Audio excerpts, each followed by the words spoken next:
Hello, my name's Gavin, this is Genre Books, and I'm here with an announcement of a returning BookTube event.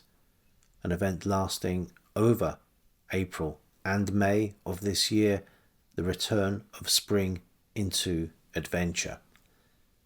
I participated in this event last year as a reader. This year, I've been very kindly asked to co-host the event, so I am joining luminaries including Sean the Standfast, Raina Read Stuff, Randy Ray the Literate Texan, and another bibliophile reads.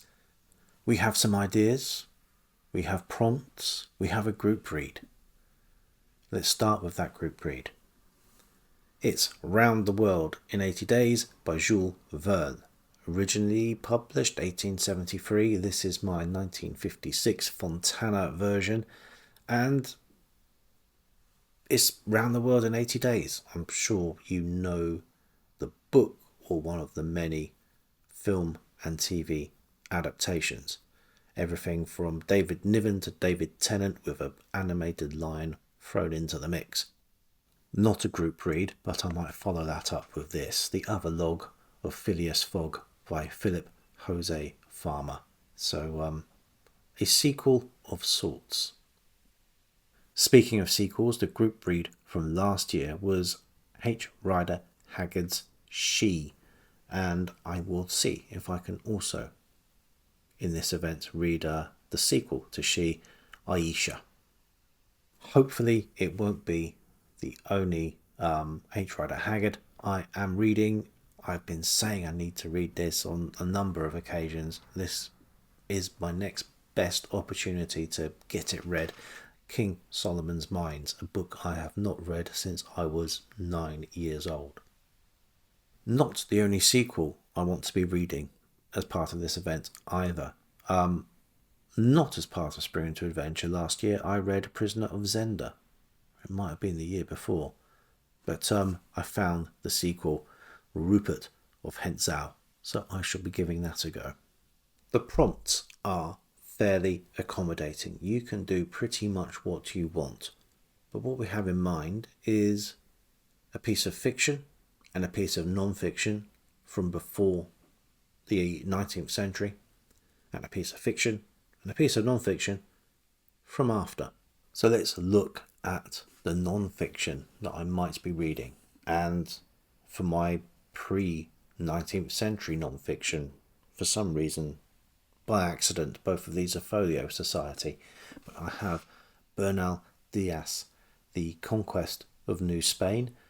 This is a writer, Diaz, born in 1492, which is probably quite an important date as far as adventure and exploration goes, and details, basically subjugating terribly a whole continent.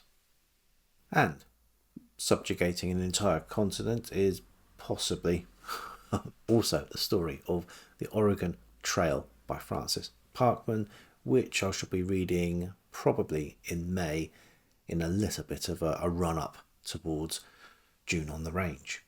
And for post-19th century adventure and exploration, I'm going with The Heart of the Hunter, Lawrence van der Post, which is a sort of sequel to The Lost World of the Kalahari, and it has fictional elements here, not least because Mr. van der Post was known for a little bit of embellishment from time to time, but also because of retellings of Bushman's stories that appear within this text.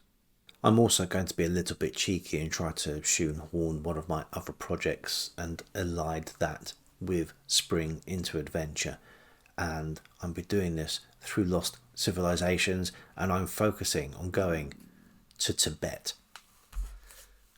Lost Horizon by James Hilton. I remember loving the film. I have never read the book, and I really want to. And a little bit of a theme that's going on here is sequels or sort of sequels. This is not by James Hilton. This is by Leslie Halliwell, he of the Halliwell's Film Guide. This is Return to Shangri-La, and a proper adventure story with the Rose of Tibet from Lionel Davidson. If that all sounds a little bit mystical, then what I have for you is Pirates, Raphael Sabatini and Captain Blood.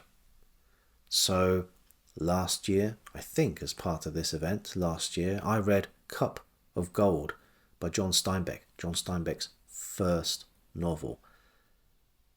Both that novel and this are sort of retellings of the life, heavily fictionalized, of Henry Morgan. So I'll be comparing the two and then looking at Henry Morgan as the actual historical figure, seeing what, if anything, either of them got right. I'll also be getting my Zane Grey fix with 3 Ken Ward books, the 3 Ken Ward books that I've not read, and that's The Young Lion Hunter, The Young Forester, and Ken Ward in the Jungle. I might, if I have time, dip into that Hollow Earth once more with the narrative of Arthur Gordon Pym of Nantucket by Edgar Allan Poe, or Tarzan and the Jules of Opar by Edgar Rice Burroughs. And because I enjoyed looking at the adventure pulp last year, I'll be dipping back into that this year. Possibly for a double header this time. Traditional adventure pulp and spicy adventure pulp. Adventure is everywhere in literature. In non-fiction, it's there in biography, autobiography, exploration, historical. In fiction, I can't think of many genres where it might not turn up. So pick a book, join us, and let us know what adventure you're choosing this time round. Or you could even read a choose your own adventure book.